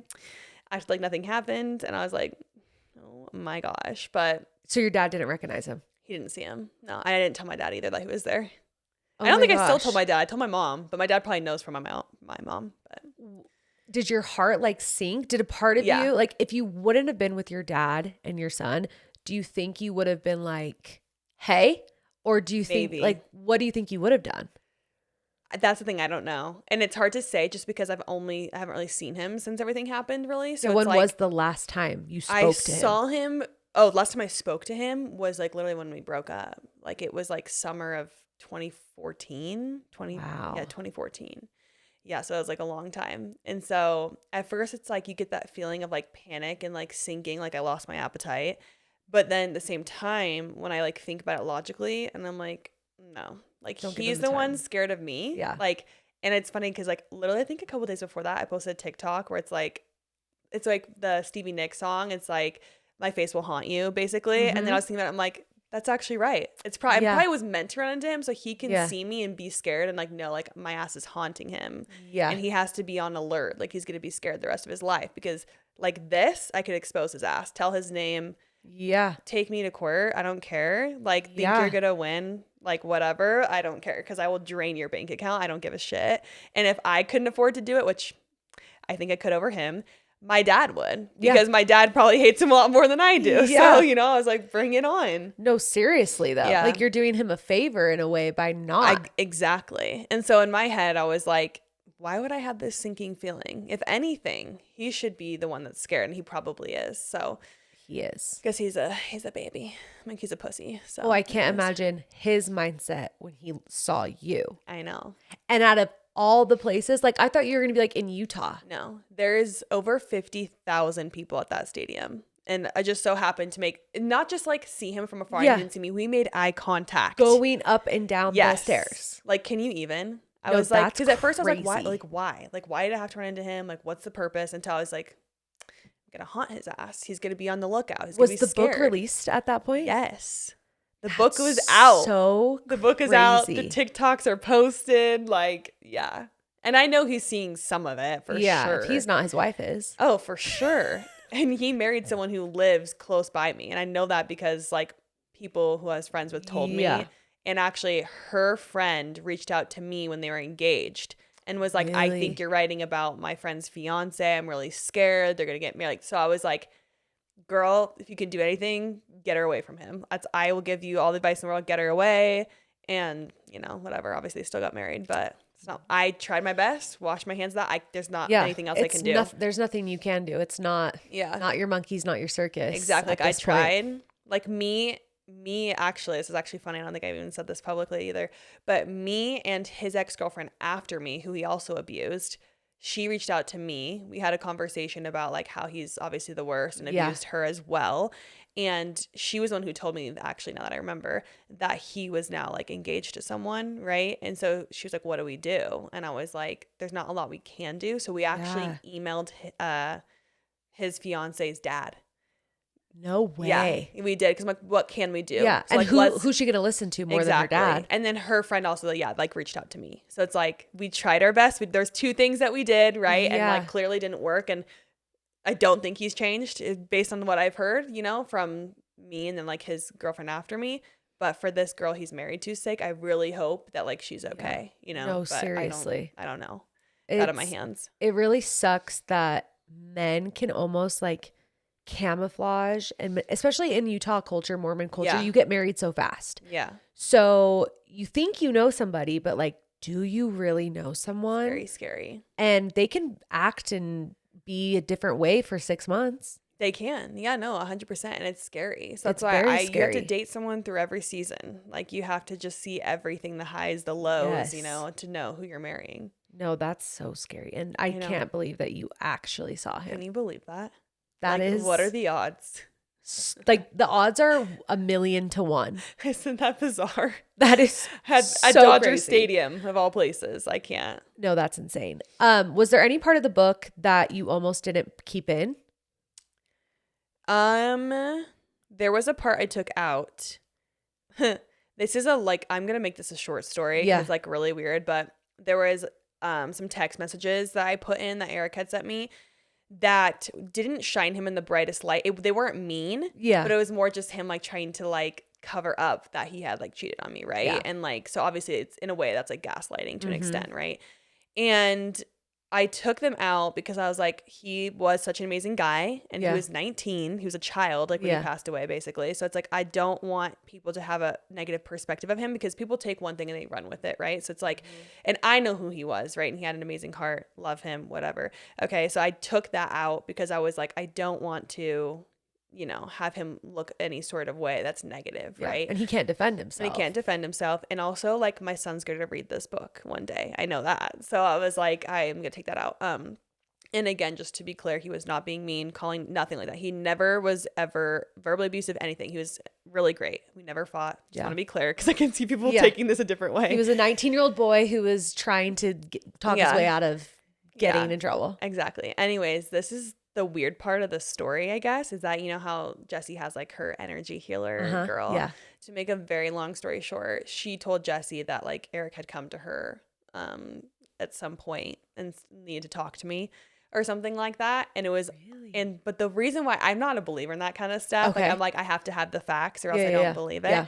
But the reason why I agreed to meet with her is because the day that she said he came to him, she's like, it was March 24th. I'm like, that was the 10-year anniversary of his death, and he came to you that night. I was like, that's what was weird to me. That is weird. And so like I won't go into much detail of like the session that we did, but this is what I will say. We started the session at Jessie's house, right? The power goes off and then goes back on. Like the entire house, power just goes off. No, there's no storm. Way. It is a clear. There's no issue. Just her house. Power goes off. Power goes on. I was like, this is crazy. Like, this is crazy. And basically where I was relating the story to is she was saying that he was coming to me saying, like, you took something out of your book, don't take it out or something. It's like, you need to tell your story. You're always protecting people. And like, you don't need to protect me and stuff like that. It's like, she's saying that and she didn't even know what it was. Like, that's what is crazy about this, that I'm like, I don't know. I'm still like not a huge believer, but I'm like, this is weird. Like that she's saying weird. That he's saying like, put this piece, you took something out, you need to have it in and like tell your story and like stop protecting people. You always protect people and give them the benefit of the doubt. Like you need to stop doing that and just tell your story.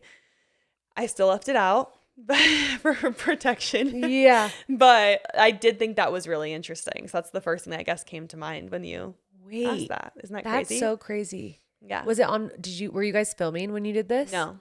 Because I said I'm not filming it. Yeah. Like I'm not filming any of that. Like I protect certain things I don't want to be filmed. Like when it comes to that situation, and because it's like I don't know if I believe in that stuff, and I don't want them to catch me in too vulnerable of a state on camera. I'm like I already was vulnerable. I did the thing. Very vulnerable. Like because I just didn't know how I would react to meeting with this like medium. At least for the first time, I was like, let me just do my thing, you know. But it was crazy. That is very crazy. The power going out was crazy. Like it was crazy. Yeah, no, I always go back and forth if I believe in that stuff too. Mm-hmm. And I feel like it's hard because I don't have anyone super, like I have like aunts and uncles and grandparents who have passed away, but I don't have like someone that I talked to every single day that I had a deep connection with pass away. Mm-hmm. So I've never had those feelings of like, I can feel them around me. Do you feel Eric ever? Not now. I would say in the beginning, there were times where I felt like I did. Yeah. But it's hard to say because then you're like, am I in my head? Is it nothing? You know? And there's certain things too, like the day that Hudson was blessed, like at the church, the hymn, which you have no control over, was the same hymn they played at his funeral, like on Hudson's blessing day. And then all the photos I have of Hudson on his blessing day, I'll have to show you after, but like he's literally glowing. Like there is literally a glowing aura around him. And it's like, I was like, well, maybe it's that part of the yard and the lighting was weird. But there's a different part, like a different photo, different area. He's glowing, but I'm not. So I'm like, and I'm holding him, you know? It's like there's certain things like that I'm like, that's interesting. And I've had chills. Yeah. And I've had dreams that were like too real to like, I don't know. They just felt too real. Because I know that people can visit you in dreams. Yeah. And like I'll still actually have dreams about him too, like every once in a while, but they're not the same as like the ones I would have like when he passed away. Like those ones were like crazy. Like honestly kind of special. So I'm glad I have that. Did you write those in your journal? I think I did. Or I think I wrote them at least in the notes because I was like, I don't want to forget this. Yeah. And I think I wrote about one in my book. I wrote about one of the dreams. I'm trying to remember because I was telling you I'm listening to the book. I'm like, maybe I'm not there yet. I'll have to wait till I get there. Yeah. Is there any parts of the book that you didn't think would resonate with people and all of a sudden it did and people really have been like intrigued by one part of the book that you're like, oh, I didn't even think it was that big of a deal? I mean, there's probably multiple parts. I'm trying to think of like which one I've seen the most. I think the bishop thing, I've got a lot of people who are like talking about that and how like they maybe have some sort of religious trauma and things like that. And they related to like the culture that I talk about that I dealt with. That, and then I'm trying to think of anything else. I mean, there's obviously multiple things. I just can't think of like the one that resonates most. Yeah.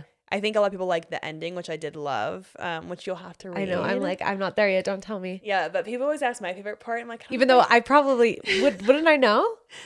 The ending. Well, the ending of the book. No, not really. Just I think it's the way that was written. Okay. Gotcha. Yeah. Gotcha. You'll have to read it. I don't want to spoil it. Okay. But I think people asked me too what my favorite part of the book was, and I was like, I don't really know. Like, I think maybe just like talking about like meeting Jacob and like stuff with Hudson.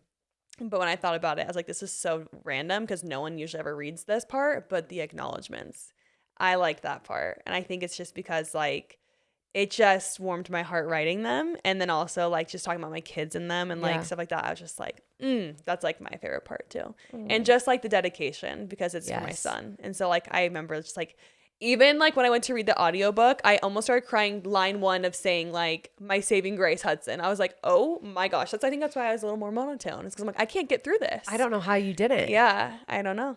Yeah. Do you think they would have, if you were like, wait, I kind of want to have emotion in this beginning part, I feel like that would have been really beautiful if they would have let you. Would have. I mean, I stopped myself before I got emotional because I'm also someone who doesn't like crying in front of people. Yeah, I know that. So like, there's a couple times where I almost like choked up in the book where I was like, sorry, losing my voice. Yeah. Crazy. Ooh. I know. So, I think they probably would have. I don't know how much they would have left in. Yeah. But, cause I mean, I don't know. It was my first time, but. Just that beginning part. Cause again, every audiobook I listen to is very like, there is no deep emotion. Yeah. So I think it would have been like a cute little touch. Yeah. If they would have been like, okay. Just that beginning part. Did you notice that Hudson. Did you notice that Jacob read the beginning of the book? No. That was his voice in the very beginning. That was him? So that was special to me too, that I loved.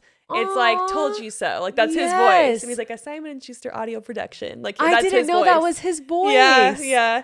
Wait, that's so fun. Isn't that fun? That you gotta be part of that. That like made it special because they're like, do you like want, like, who do you want to read the intro? Like, and I was like, oh yeah, can Jacob read it? And they were like, yeah, like do you want him to read it? And I was like, yes. Because I didn't know like what was normal, what was allowed. And he was there with me because I had to bring Charlie and like breastfeed her. And so I was like, it's your turn. You gotta read it. And he did a good job, but it was really cool. Great. And I feel like it makes it more special to me when like little things like that are in there. Yeah. I like loved that.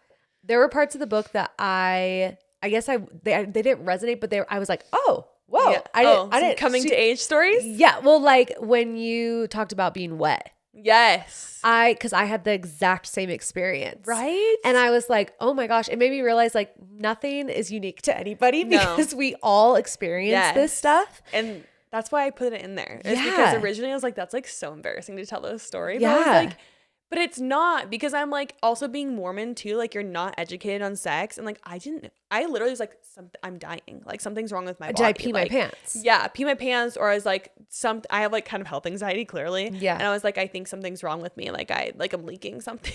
Yeah. No, same thing. Yeah. And then I loved that you called out, it was somebody, I can't remember. It was a director of something who then ended up having an affair.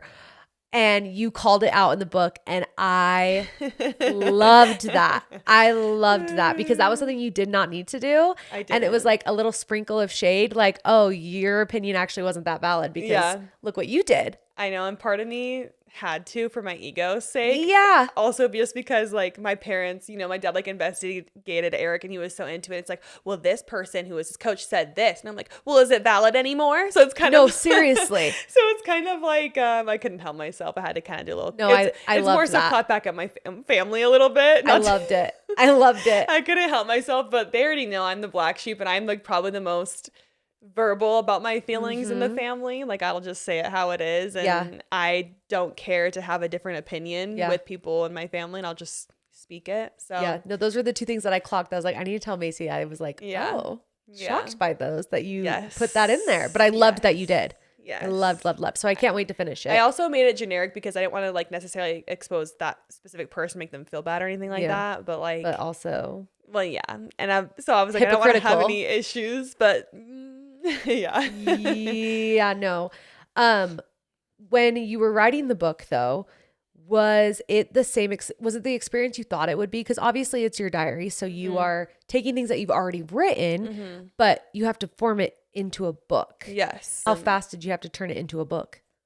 Like an actual book? Like pretty much like 6 months. Wow. But then but it's still not like done though. So yeah, like 6 months. Still edits. And then I can still add as much as I want in still until a certain point. And I can't remember exactly when that was because it's all a blur because I was filming the whole time. Sure.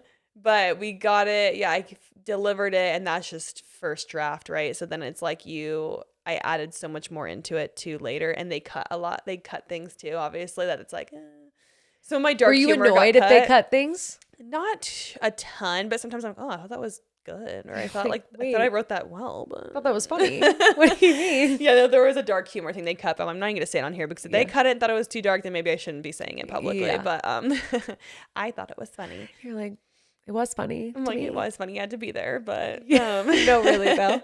So yeah, but once I think the final was like July, where I was like, you can't touch this any further. It is done, kind of thing. Because like, of course, like I edited it like, I don't know, 8 to 10 times, like read it over that many times, and like so nitpicky and like changed things and changed words that I didn't like in it and things like that. So yeah, and even then I still could probably go through it and be like this and this, like I could do that. You just kind of have to like just leave it and be like, this is it. It is finished. Yeah. Who was the first person other than like you and Jacob and your publicist to read the book as a whole? I think my dad.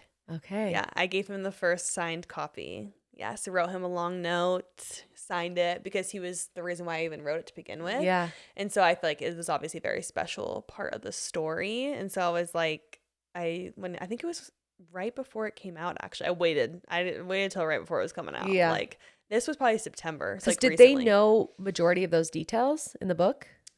There's a lot they learned. Let's put it that way. Yeah. My dad went on a business trip like the day after I gave him the book, but he obviously brought it and was like reading it on the plane, and he read it obviously in like less than 24 hours, and he was texting me, that's for sure. He was like, if I would have known that this was going on with Dick, he was like, so he has obviously certain feelings about that. That's why when I ran to them at Dodger Stadium, I was like, my dad will be going to jail. I will never see my dad again. So like I have to just leave that there.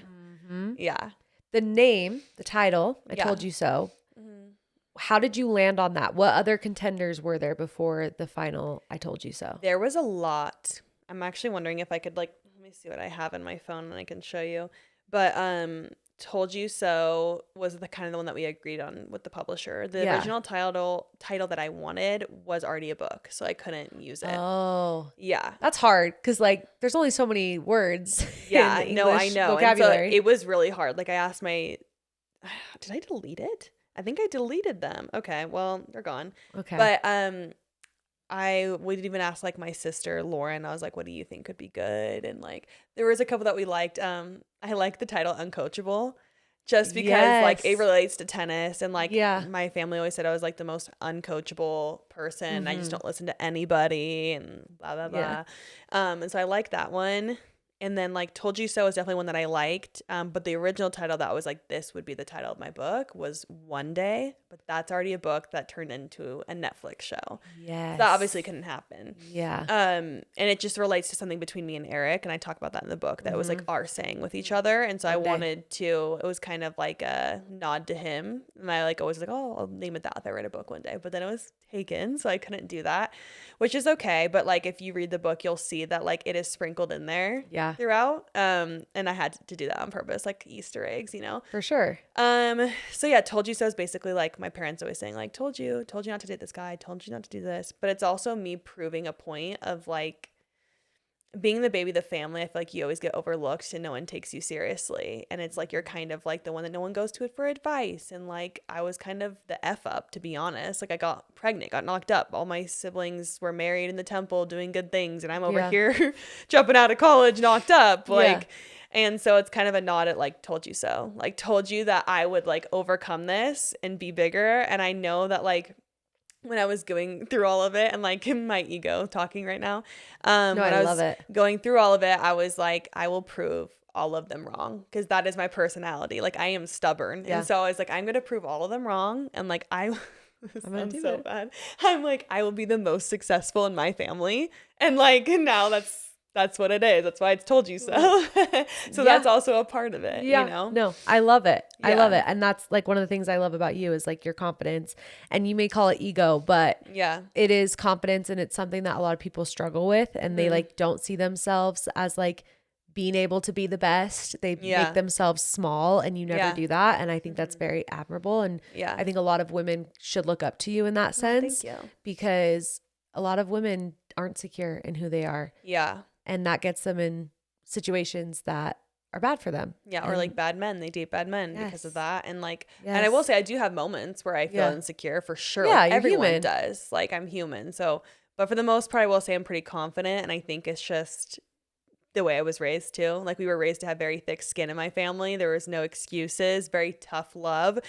And so I think like people were talking about certain parts in the book where my mom like was a little rough, and I was you like, slut? I couldn't care less because I'm Yeah. like, I'm not a slut, whatever. Or maybe at the time I was like, I am a slut. What about it? Like I don't care. Like Yeah. So I feel like that never affected me. Where it's like some people could take that and be like, my mom was so mean to me, and like I know people go through that, like, and they have harsh relationships with their parents, but like the way I was raised and how we are, all my sisters are, we're very much tough love, and we're just like, I don't care. Like me and my sister, like, you're a bitch and you're a bitch, and we don't care. And it's like you move on and you're hanging out You're after. over it.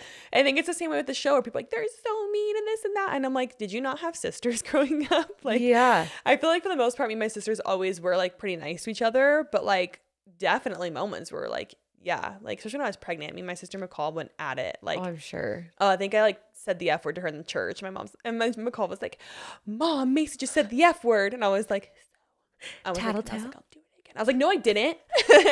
No, I'm dead. That's so funny. It's just sisters. Like, no, it is. When I was reading the book too, I was thinking that your story could be a TV series. I hope so. Is that something you would you sell the rights to your book for a TV show? Yeah, 100%. Like that's been like the book was a dream, and then like above that, the next dream was scripted for the book. Like it's always been. Because as I was again listening, not reading because I don't read. As I was listening to it, I was like, wait, this could be season 1 of a show. This could be season 2. Like, because even when you talked about, I can't remember the first guy. The guy from the church dance. What name did you give him? I can't remember, to be honest. I was about to say his real name. And I was like, I know. I'm like, I can't remember the fake name, but like that is a portion of season 1. And then like the character development throughout the entire book. Yeah. I'm like, no, this could be a freaking TV show. Because there's, like the book, obviously, like in a way to me, obviously it's more in depth than the blog I wrote years ago, but even then reading it, it's cliff notes. Like there's so many stories and the funny things and like dramatic things that could be added in that like for a show that like is not in the book. Like even my sweet 16 birthday party, like someone pulled a knife and someone did an upper decker in my parents' toilet. That's a great and episode. My dad yelled at me and I was crying and I was depressed because my crush kissed another girl. Like it's a whole thing, you know? And so I feel like it definitely could be, and we're manifesting that. That's next. No, like the last episode that we did was titled "You Should Write a Book," and it should be the episode title for this one is "You Should Have a Reality TV show or something." You should have a TV show, but you have a TV show. Your book should be a TV show. Yeah, your book should be a TV show. I love it. That's it. Your book should be putting a TV it in show. The world now, because it really, really should be, and I think it's kind of like full circle because you being in reality TV, you kind of understand producing. Yeah. So you could be a producer for the TV show and like kind of full circle moment. Yeah. I would love to have like some creative control because I feel like I'm pretty creative. I feel like I have good ideas. They don't always get shown on the show, but you know, like I do feel like when you're in this industry, you're like, oh, this would be fun for like a scene. Like if we're going to talk about this anyways, I wonder if we should do it while we're doing this, you know, like stuff like that, like where we obviously can think of ideas. But today's episode is also brought to you by Shed, the easiest way to start your weight health journey. With Shed, it only takes 3 minutes to get started. You'll fill out a quick online form with your goals and health history, and their medical team will create a personalized treatment plan just for you. Everything happens online. No doctor's offices, no pharmacy lines. Your FDA-approved medication ships straight to your door. And the best part, you're not doing it alone. Shed pairs you with a dedicated member success team to help you track progress and stay motivated along the way. Clinically studied treatments, no insurance required, and zero hassle. Get $100 off your first month by using the link in the show notes. Shed is making health simple, effective, and actually doable. Thank you, Shed, for sponsoring today's episode. Okay, for anyone who is not watching the show yet, they haven't seen even season 1. How would you describe the show in 3 words? Oh my gosh, that's so hard. Well, you have to say dramatic. Like, yes, of course. Yes, dramatic. Vulnerable, I would say, is a good one. Okay. Because I'm like, I feel like I've been seeing a lot of the negative criticism. So I'm like, petty, bitchy. yeah. Dramatic, vulnerable. I would say, I don't know. What would you say? I mean, I was going to say like entertaining. That was so basic. That was literally the exact word I was going to say, but I was like, that's so basic. Yeah. I would say surprising. Surprising. Okay. Yeah, that's a good one. Because I think there's a lot of surprises in each season 1, season 2, When season I tell 3. you that I'm surprised when I film this show, like and I always say it's like week 1, something crazy always happens. Like week 1 of the Secret Lives, the first season. I'm trying to think of what happened, but I remember there's something crazy. Taylor thought she was pregnant.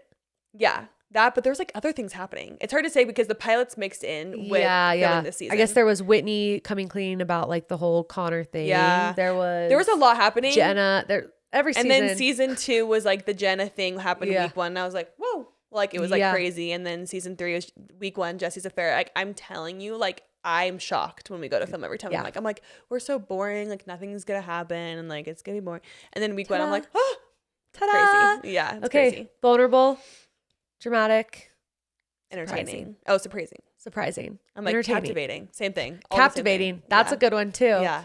Well, this was so much fun. I love you. I love getting to spend time with you. And I'm excited for whatever seasons or exciting things coming up. We will see. The TV show that will be made out of your book. Yes. All the things, we're putting it in the universe. Putting it out there. But I hope you guys have the best week. I hope you guys enjoyed this episode. Thanks so much for coming. Thanks for letting me dumpster deep dive you the second time. I'm like, I should have listened to your first episode to like remember what we even talked about. I think we just talked about my story. I think we did. It was long. It was a long one. But this was a good one too. An hour and 35 minutes. Pretty good. Okay, guys, have the best week ever. And don't forget to take out your trash. Love you. Bye.